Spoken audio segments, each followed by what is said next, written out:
Nazia'nın 5 yıllık şampiyonu Kurban Palvan. Maşallah. Ha. Ulak'tan. Allah razı olsun. Kurban'a geldiniz mi? Maşallah biz de buna. Kırgızistan'ın 5 yıllık şampiyonu. Bakkeli'den gelgen Kurban'a geliriz buna. Konak'taki bir konçağı koyarsa. Maşallah. Konak'ın şampiyonu. Allah razı olsun Kurban'da. Evet Kurban'da. Yolduğumuzu canım Allah'la. Hep buraya atacaklar. En onu değil aynı. En değil aynı. Tamam. Karakollar, Cömert gelişi, Matiz hafta başıyla.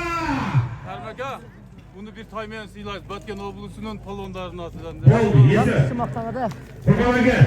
Bir taymene buna silahlarda, bir koca bu, Batken'e geliyor konuklarda. Bir taymene buna, Kurban'a gel silahlarda. Olmadınız dersin. Mikrofon tepkileri Kurban'a gel. Ya mikrofon. Buna gel yok. Parmağımın ağını.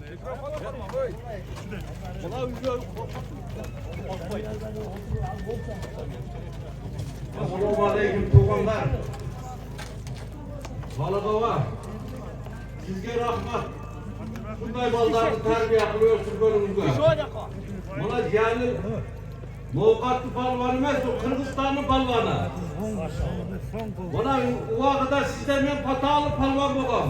Eteğinizi kalmavenge koşulgamı. Bana yani Jalilükam yani haka kılıp veri silahı mülkübete çok rahmat sizlerge.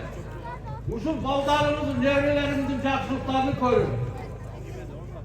Yüzvekinin Kalıkova. Koyunuzda koruma olsun, hiç kaçan cemaati kol olsun. Baldarı Kırgız elinin en mutlu adama çıktı o sizlerin. Allahu Ekber. Zor dua oldu maşallah. Kurban'a göz çınında Kırgız'ın şampiyonlukken olmadığınızı versin. Bir taymenen silahla Kurban'a göz.